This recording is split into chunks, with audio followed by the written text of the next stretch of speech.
Welcome to Waypoint Real Talk, where we discuss real estate and your home. Let's get started with your hosts, Aaron Shishilla and Austin Heinz.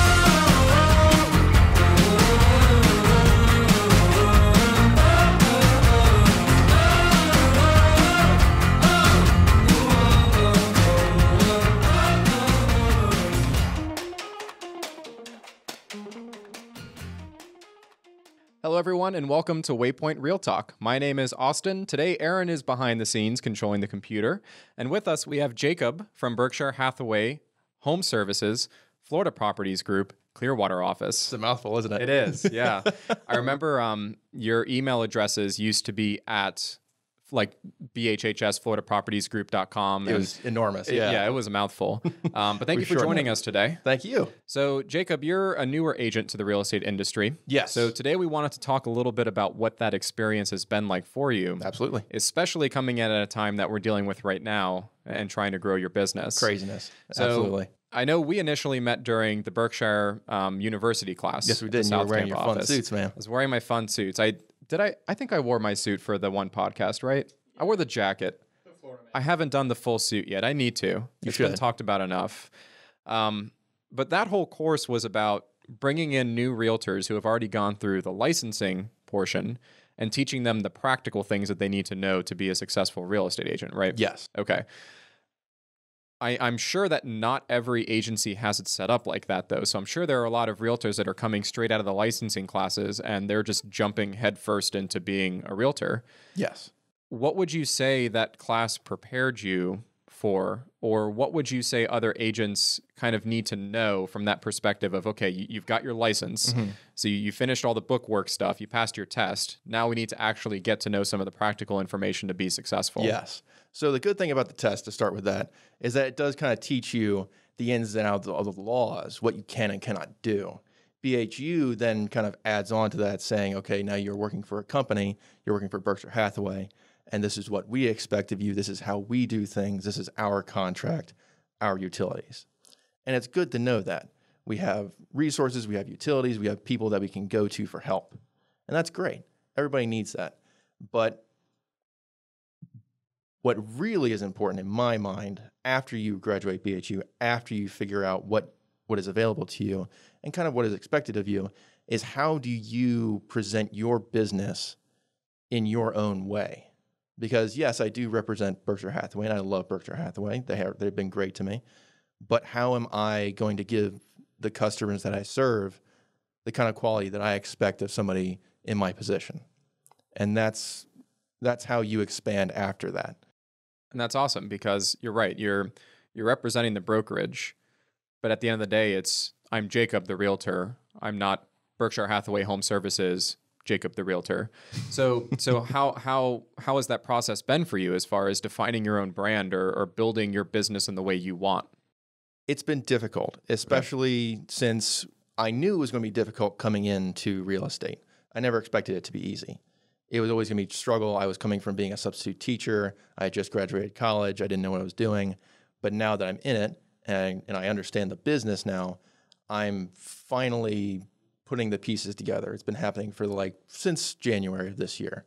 I passed my test in October, and it's been a slow build. Excuse me, sorry about that. So what I've been doing is I've been quarantining and thinking and continuing my business that I have and building from there, listening to people that call me, all that good stuff.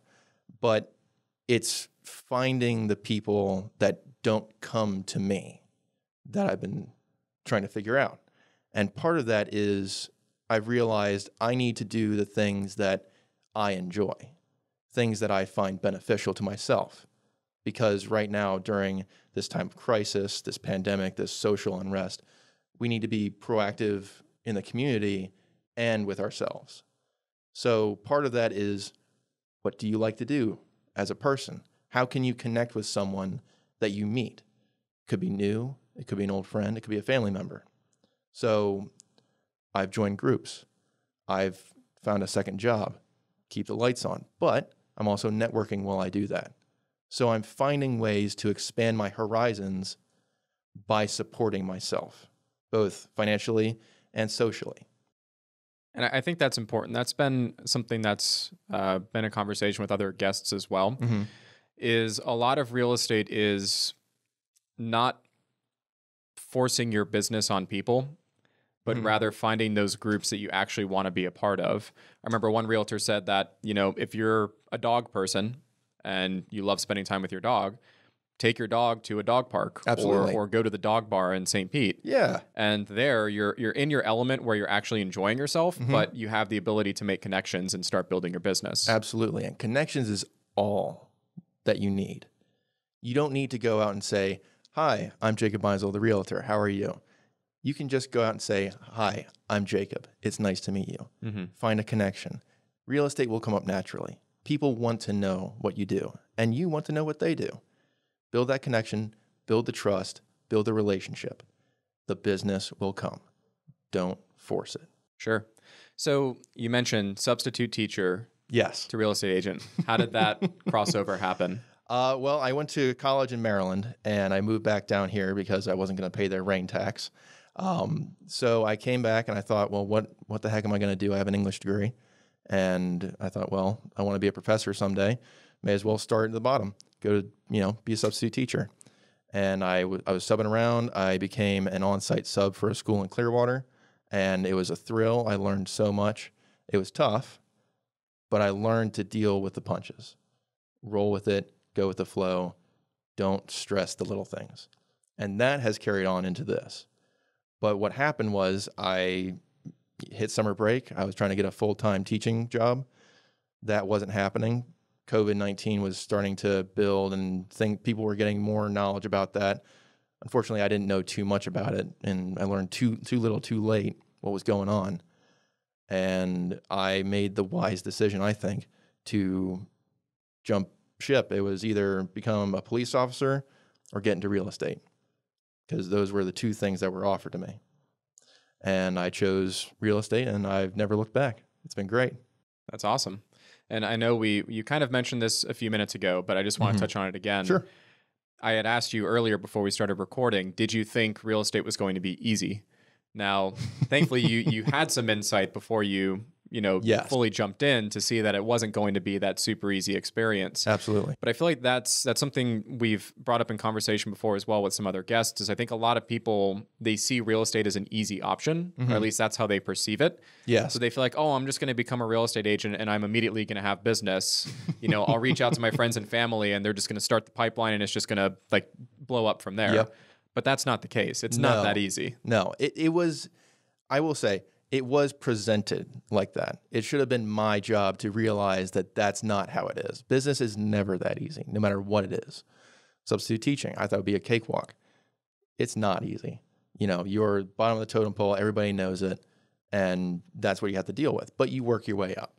And just like that in real estate, you have to kind of go in and realize that, hey, this is a business. No matter what you're doing, no matter what it is, people are expecting something of you, which is great. That's the nature of business. But it's how you do that business, how you go about promoting yourself, promoting your listings if you have them, helping the buyers, figure out what they need to do and how they need to do it and when. So you need to learn that, and that comes with experience. You could go to BHU and they could tell you, you do this, this, this, and this. But it's only until you get into it that you really understand that. So my advice to anybody new coming in is pay attention, listen to what they're saying, but understand that you do need that experience. Do not beat yourself up because you don't get it. There are people there to help you. You have your coworkers. You have these YouTube videos, listen to podcasts, read books, but do not find yourself trapped in business. To be a good real estate agent or any good business person, you need to have interests. You need an outlet. You need something fun to do, because that will breed business and that will come back to help you. Business is finesse. It's not mechanics, it's finesse. And it's the finesse you need to learn. I like that. Business is finesse. Needs to be like a t-shirt or something. Yeah. We'll start an e-commerce store after this podcast. Absolutely. Yeah. We gotta do that. One thing that I find pretty cool when I have been teaching at BHU is it really is a mix of people that are there just getting into the industry. You have young, you have old, you just have every kind of person. Yep. As a younger person getting in the industry, do you feel like it's been a bit more difficult to break in? Because I look at our experience as home inspectors. So I myself am not a licensed home inspector. Honestly, I don't want to be up in that attic when it's 130 degrees or down in the crawl space with all the spiders and stuff. I don't blame you. Yeah, but Aaron is. And Aaron actually got his license when he was 18. And as I'm sure you can imagine, in home inspections, a majority of home inspectors are probably in their 50s, 60s, or 70s. So when you're younger breaking into the industry, it does take a little bit more work for people to take you seriously. Yes. I think real estate's it's a little bit more diverse as far as age goes, but still, I think right now it is primarily the older generations. Yes. So how has that been for you as a new agent trying to get started? Has it been, open and accepting? And I think it also, I'm kind of answering my own question here. Sure. I think it also depends on the office you're going to or the brokerage you're going to and what their mindset is. And in my opinion, Berkshire Hathaway seems like it is a very open and supportive brokerage. From what I've experienced, absolutely. Okay. Everybody's been super supportive. Everybody from my broker to my fellow agents to our title team to our in-house lending office. So everybody's been super supportive, and I genuinely I couldn't see myself anywhere else. But what I will say is that no matter where you go, there will be people that are willing to help you. People who have experience, people who don't have experience, but might be having the same problem as you. Find those people that you have a common ground with, common issue, common, mindset, whatever it might be, and they should be able to help you. But to answer your question about, I'm sorry, repeat your question? I got a little lost in my own thought. Yeah, no, that's fine. How has it been as a younger person getting into the industry and kind of breaking through? Yes. That? So I have experienced the stigma that you were alluding to, the young man coming into a business and the idea that maybe he or she doesn't know what they're doing, but I feel like what I have going for myself and what I can say for my colleagues is that we have a way of talking to the people that we deal with, birds of a feather flock together. I feel that I am using my English degree to the fullest because I'm able to explain myself in emails well enough to answer questions, but I'm also providing them the opportunity to call me so I can explain it verbally to them. So I'm able to explain processes and kind of figure things out on my own because I see the words in a contract and I understand what they mean. And I can also deduce the meanings behind those words because not everything is black and white. That's one boost that I've had dealing with people. The other is that, frankly, I'm tall. I don't know the scientific, study that did that, but I have heard that there is an idea of height being correlated to understanding or prowess in some way. And it's an unfair advantage, I'm sure. But I feel that a lot of people that I have dealt with, doing business or not, have come to me because I'm more noticeable. I'm in the room, I'm prominent. And that is one way to get business, stand out in a room. Sure. You wear your suits. Yep. I'm tall. Aaron's good looking. So it's just like, you find that thing that makes you attractive to people and you use it. So I have inch heels on my nice shoes just to give me that little extra bit of height. You're already tall.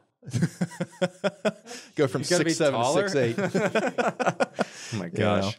But I also, what I also do is, this goes into networking as well, is you go to the gym. You get, whatever you want to do. You don't have to beef up. You don't have to be gigantic. But, just be social, be there, be active, be healthy. Because what you do as a real estate agent is you're constantly moving and you're constantly sitting. So whether you're moving or sitting for hours a day, you have to have a healthy lifestyle, especially in that sense. So use it. Goes back to doing the things for yourself that can benefit your business. Sure.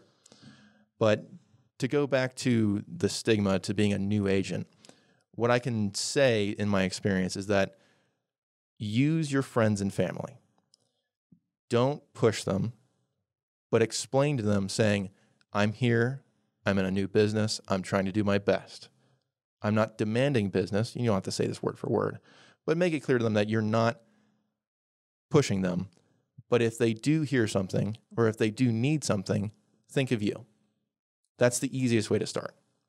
Then you can expand. You can say, okay, I'm in Zumba class and I'm starting to get to know the guys and gals there. And then it'll naturally come up to saying, hey, I can help you. Always help. Mm-hmm. Never sell, always help. And that's the key to good business in my mind. I like So that. that's how I deal with being young. I deal with it by being helpful. Sure. And in talking about unique, I vaguely remember a conversation, and Aaron, correct me if I'm wrong. I'm pretty sure you were supposed to be wearing your kilt for this podcast, weren't you? That is another one, yes. Part of why I'm training is because I would love to be in Strongman or in the Celtic Festival or the Scottish Festival in Dunedin. And I've loved it. I love my kilt. It's nice and breezy. It's fun. I've got 2 tartans. It is the Ferguson and the Stewart, and it's the Royal Stewart, so it's the nice red and black one. Stewart's on my father's side, Ferguson on my mother's side, and it's just fun. I love it. That's awesome. It's very noticeable. It's very fun. You get a lot of compliments. Yeah. So you got that going for you. You have your limoncello, which we still haven't gotten any yet. Oh, shoot, man. I Didn't totally you say you forgot. were going to? Yeah, that's okay. All right. Time to call the podcast. We're done. Business first, fun later. But anyway, yeah, you have unique things that, Yes. so kind of tying this into growing your brand. Mm-hmm. A repeat conversation that's happened with every guest is utilizing social media. Yes. And figuring out what's the best way to separate yourself from others on social media. Mm-hmm. I will say one thing is, I honestly don't know if I've seen you post too much about real estate on there as far as promoting real estate, but I have seen you post about your limoncello and other things. So that to me is like, I'm associating you with that. And now I'm like, well, if I need a realtor, then I already have this connection with Jacob because of the stuff that's not necessarily real estate related. Exactly. But he comes to mind because of the fun things he's doing. Yes. What has that been like for you as far as using social media to try and build your brand or, get referrals? Well, I will tell you this. A lot of my friends and family love alcohol, and that is a great conversation starter. So if you make something, whether it's art, limoncello, music, use that. Get in people's faces some other way. Everybody loves art. Everybody loves creative stuff. But if you go up in their face and say, hey, I have an open house every Sunday, you guys should come, and that's all you post, they're just going to say, oh, he's doing another business thing. Oh, it's going to, more business. Who is he? Mm-hmm. So yeah, I post about my limoncello. I offer it to people and they love it. I have a raspberry cordial that I'm brewing right now. It's great, but what I do is when I give it away, I have a card on it and I say, hey, you know what? Here's a little thing. It's not in your face. It's my business card. It's got my phone number, my email address. It's just to contact me. I have the information on the back. I'll say a little blurb on the back of the bottle, just saying, hey, I made this. It's nice. I have my signature, and that's it. It's very subtle. It's very unintrusive. Mm-hmm. I'm not being obtuse. I'm just being there. You know Sure. what? Here's my card. It's great. You want some more? Give me a call. You want to sell your house? Great. Give me a call. So it's building your future business by being nice. Yeah. So the kilt, working out, when I lift 500 pounds, I'll post that, but at the gym, what I'll do is if I'm taking a picture, I might just have my name tag on me. Might not show up well, but hey, you know what? It's a little thing and people might say, hey, what are you wearing? Sure. Or, hey, you know what? That's a Berkshire Hathaway shirt. Yeah. It's the little things that build up over time. It's the finesse, man. Yeah. Well, I'm just saying, I'm going to be mad if we don't get some of this cordial once that's ready. You'll get it. Okay. We're going to hold you to that. Anybody else, give me a call. There you go. So talking about 2020 now. Yes. Obviously, the year has not gone as probably any of us have expected. Some people have been in business for a while, Mm-hmm. and this is kind of a new thing they're facing for the first time that's thrown off their business. Yep. Other people were a little bit more prepared for dealing with an emergency situation like this. Other people like yourself were just getting into it Yes. when all of this started to happen. What is your perspective as far as how the year has been shaping out and where you had hoped to be by this point in time with your business, and maybe some lessons that you've learned from it being more of a struggle than it normally would have been? So one thing that I didn't know coming into it were the amount of fees and utilities that you needed to pay for, which is perfectly fine. You need to be able to, you need to spend money to make money. And you definitely need to help the company that you work for. There's things you have to do. That's perfectly fine. But coming into it as a new agent, quitting my day job, becoming a real estate agent, thinking, hey, I'm going to be gung-ho, I'm going to get into this, I'm going to go, wheels to the ground, just shooting out of here.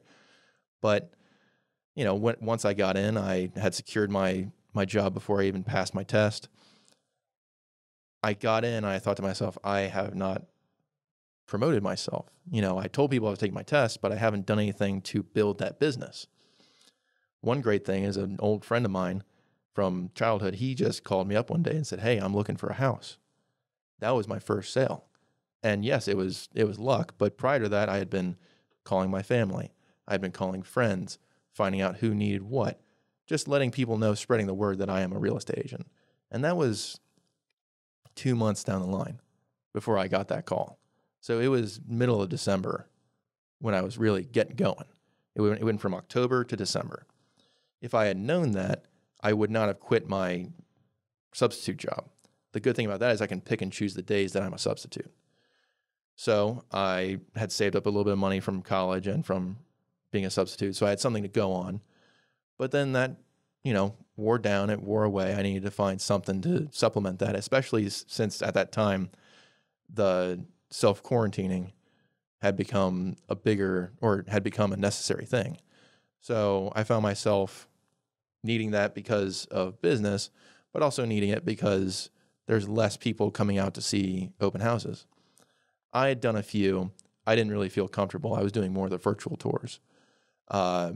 So it was a damper, but what I noticed in the real estate side of things, the people who wanted to buy and the people who wanted to sell didn't stop, or at least it wasn't a noticeable drop.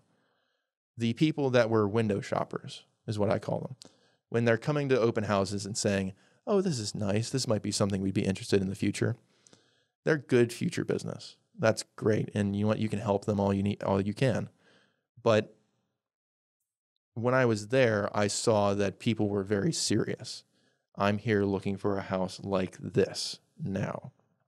And that's great. And maybe 2 months ago, a month and a half ago, it started to pick back up. People wanted more video tours, more open houses. Excuse me. And it has slowly come back to around where it was. It's nowhere near the volume that we used to have. But people are more comfortable. They're wearing their masks. They're wearing their gloves. Hand sanitizer is a very big priority when you have an open house. If you don't have it, they're going to leave. So, the dip was noticeable. But for me, in my early stages, I didn't feel it as much as some of my other colleagues. Okay. So having this struggle to go through at the beginning, what is your vision for maybe just how the year is going to finish out?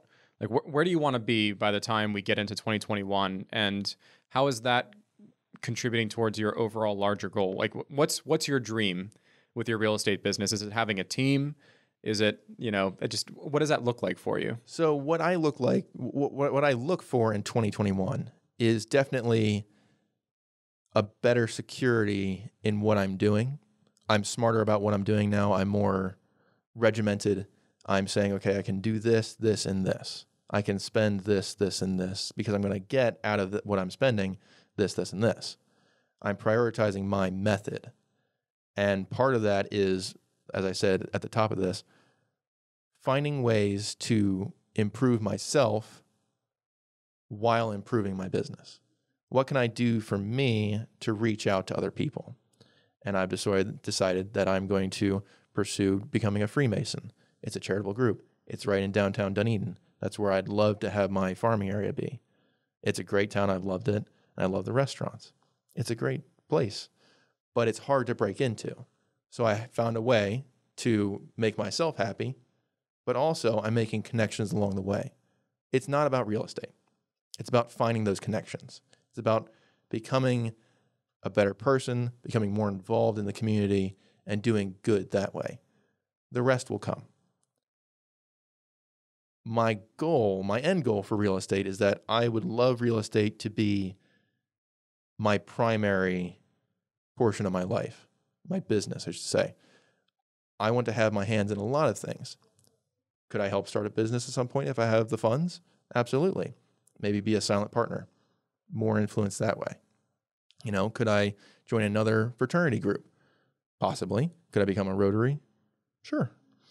Do I have a second job like I do now? Yeah. How am I going to use that to my benefit? I'm going to talk to my managers. I'm going to talk to my, coworkers. I'm going to find out what's going on in their lives. Become a friend, become the face that they can trust. That's just good for me as a person, good for them as people, because you're building connections. But then you're building your business too, because you are that helpful person. You're helping the Dunedin community. And hey, I might wear my name tag one day. But it's not about the business for me. The business, I feel, will come in time. I'm just going to try and be patient. I'm going to be proactive, but I'm not going to worry about that because I will find a way. That's part of my business model is what can I do today to find a better path? That's awesome. Yeah. I was going to say, let's end on a general statement that you have for new agents, but I feel like you kind of just did that is really focus on making those connections, being active in the community, being part of different groups that interest you, and build those natural connections that will then lead to business. Yes. Because I think it's part of it is you're actually enjoying life and having fun. You're not just feeling like a salesman the entire time, right? Absolutely. Absolutely. And one of the hard things is separating that.